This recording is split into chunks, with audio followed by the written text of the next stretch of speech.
Hi, my name's Claire Varley and welcome to another edition of the Essendon District Football League Season Preview. We're counting down to the 2015 season thanks to the Pascoe Vale Hotel, 12 Railway Parade Pascoe Vale. Today we're in Strathmore Community Bank Premier Division and looking at Greenvale.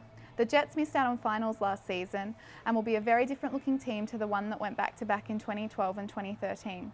Will new coach Shannon Grant help them make it back to the top four? Let's ask Pellizzeri and Adem Saricaoglu. Greenvale now, a rare miss from the top four last season, looking to get back in this year. New coach once again, Shannon Grant comes on board, a lot of AFL and VFL experience as a head coach as well. Adam Marek returning from Werribee along with his brother Nick. Of course, Adam played in the AFL, a former Greenvale junior.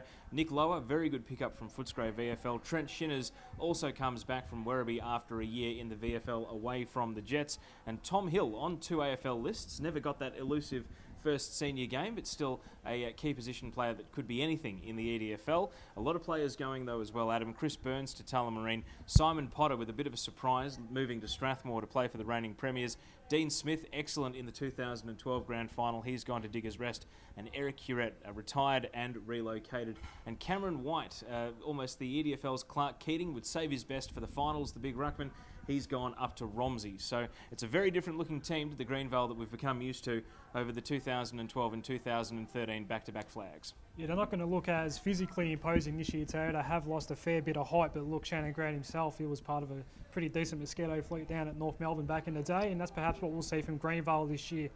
As far as what we can expect for how they're going to go in terms of playing style and all of that, I guess we'll have to wait and see, but my suspicion is that with some of those good ins there, all with good VFL experience, we might see a slightly smaller, perhaps a bit more pacey Greenvale this year from what we've expected in recent years. Succeeding Anthony Rock was always going to be difficult after he won back-to-back flags. Adam McPhee, one season, spent half of it overseas with Stephen Paxman filling in.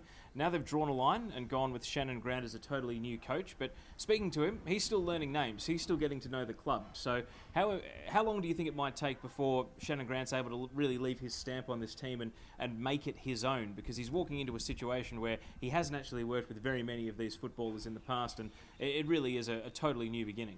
It certainly is, and for that reason it's going to be difficult, I suppose, for the first half of the year, much like last year for Greenvale, with they pretty similar, having the new coach Adam McPhee there, and now Shannon Grant's going to have to impose his sort of style and his philosophies on this group, which is fairly new compared to what we had last year. So it might take a while for Greenvale to get going, but certainly there's enough quality there, we know that, and they will certainly push for finals. They've got a lot of top-end talent as well, so if players fire on their day, they've got match winners in this squad, and that's going to really set them apart, I think, from a number of other teams in the division if the going ever gets tough.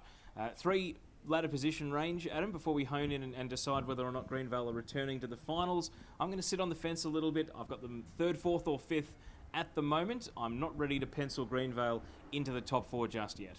Yeah, I reckon I might be able to get up to second. I might go between second and five perhaps for Greenvale. Look, those ins are really good ins, and they've come from pretty good clubs. I mean, Werribee has provided three of their new recruits, and Nick Lower is actually the skipper of Footscray last year, who ended up winning the flag. Unfortunately, he didn't get to play in that game, but you know, they're all coming from pretty successful systems at a high level, so they'll certainly provide some experience, and for that reason, come late in the year when it's really crunch time, I reckon they can really push those top sides and get in. So I've got them in the top four, but perhaps not top two just yet.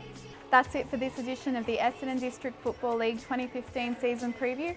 Keep watching the EDFL YouTube channel for more videos, and we'll see you back here at the Pascoe Vale Hotel soon.